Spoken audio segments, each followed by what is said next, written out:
No, Chandler's done a great job.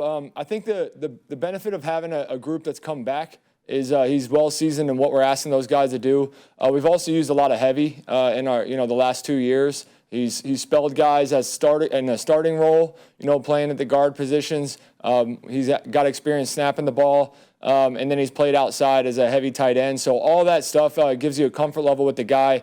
Knowing how he's going to perform when the lights are on, and we're very confident in him. He's a powerful individual, does a really good job in the run game, and he's got really good synergy with those guys as far as communication inside out. Christensen called him as strong as an ox. Is he getting over the last 2 years, third year in the league? Has he gotten stronger? I don't know what he was before I got here, but he was pretty strong the second I walked in the door. You just noticed the body type, right? He's a stout individual, and that shows up in practice. You're going against powerful guys and Derek Brown and Turk and Ashawn and all those guys inside, and Chandler holds his own. So when you rotate in, and he was playing in a backup role, you rotate in the second group, it really stands out that he's able to keep up that level of play against those good defenders on a daily basis. Hey, thanks. Yep. Good luck. Hey, Coach, how you doing? Morning, David. Good to see you. Atlanta really seemed to find its pass rush last week, 6 sacks, I believe. Now you're going after them with a couple of new offensive linemen in there. What have you seen about them that they're creating pressure with that they haven't really done in the past few years?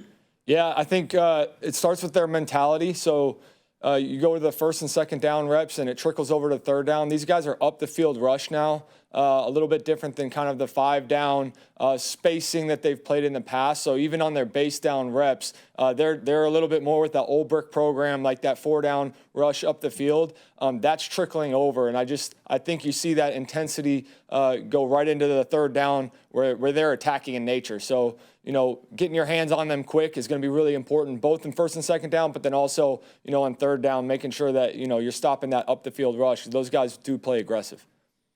I also want to ask you, Leggett, what do you attribute his struggles with so far? I think Dave touched on some of the opportunities throughout the game. We were really proud of his work week last week, and then going into the game, just the speed in which he was playing with. You go watch his tape from the Arizona game, and he was attacking in nature. He was rolling off the ball. So a big commendment to him, of attacking that way. Speed kills, it really does. And we got, I think, 3 defensive holdings from guys that are just running off the ball.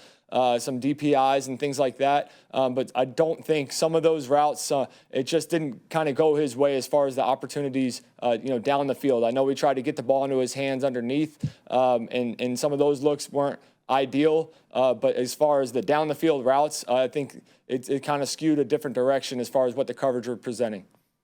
And that one went for Minus too. Have you talked to him about that? Would you prefer him to caught it and try to move straight up the field, or he tried to make more yards out of it by going backwards. But have y'all talked to him about ways you'd like him to attack? Oh yeah, that way? It's a big piece of our offense is just making sure these guys, are catching and splitting. So C2 split 2 is a drill. We actually worked it yesterday, where you're catching that thing and you're splitting defenders, and you're confident in where the ball placement is from the quarterback.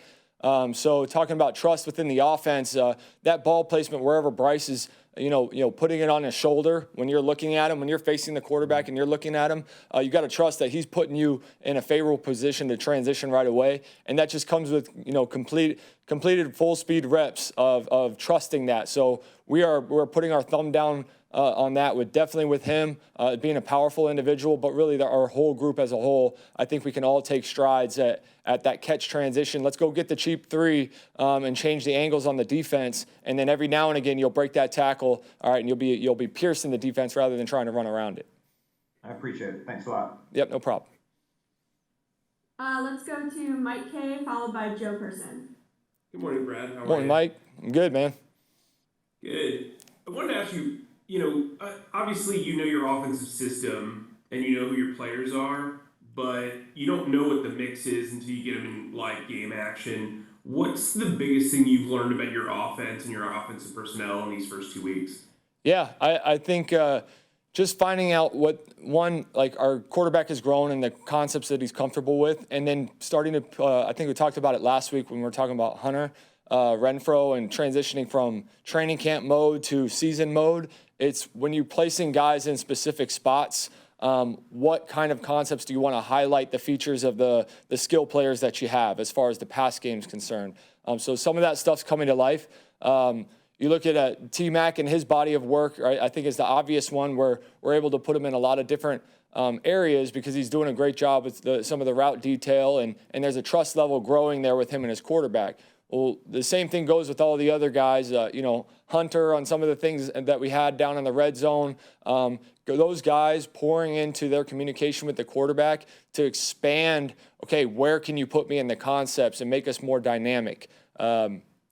As far as the run game's concerned, I think Dave hit the nail on the head with our guys earlier in this week. Sometimes it's grinding it out with some ugly runs where you're dragging bodies for 4 and 5 yards early, and then you wear them down and some of the big runs come. So just the patience of those guys getting efficient gains and continuing to march the sticks forward and making those third downs, not the third and longs where guys can unload their pressure package. That's just crucial for us in the run game. So getting hands-on, like we talked about up front, this is a premium this week with the up-the-field rush. Running downhill, getting some of the grimy yards, and staying ahead of the sticks is going to be everything for us this year.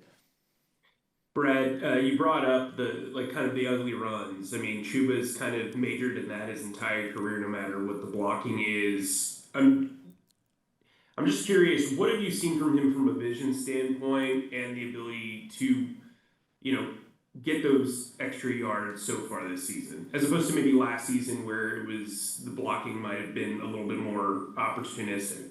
Yeah, I think with Chuba, he's voicing the things that he likes, which I love. Like when players come back to you and give you feedback on, hey, this concept makes my vision a little blurry. Hey, this concept is something that I have a comfort level. Hey, I'd love to add, this if it fits within, what the defense is presenting to us. So the communication from the backs has been awesome.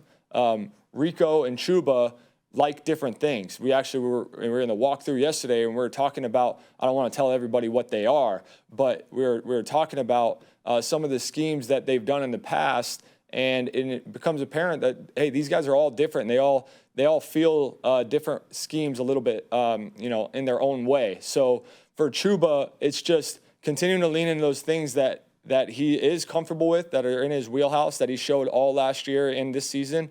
But then also adding some of those complements that protect those runs. We do have to continue to stress him and stress his eyes and stress his patience on some of those things that might not be like, hey, when you need it and you're in the fourth quarter and you're in 4 minutes, I would love to hear this run come out of the quarterback's, play call. But on the way there, we have to be disciplined in what we're asking them to do to be able to set that stuff up. So continuing to stress that with the backs and being able to protect our core runs, that's really important for us as we go. We try to stay ahead of the sticks and play a full game. Thanks, Brad. Yep. Brad, good morning. Morning, Joe.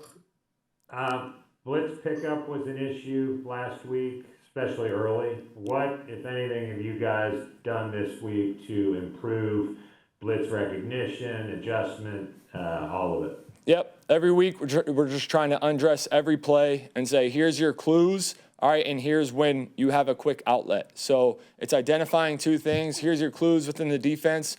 Joe Gilbert does a great job of setting those guys up, giving them the looks from the the first 3 or 4 weeks is always hard because you don't have the body of work from the current season. So Joe goes back years and years of knowing these coordinators and said, this is something that's been in his wheelhouse. Here's the clue.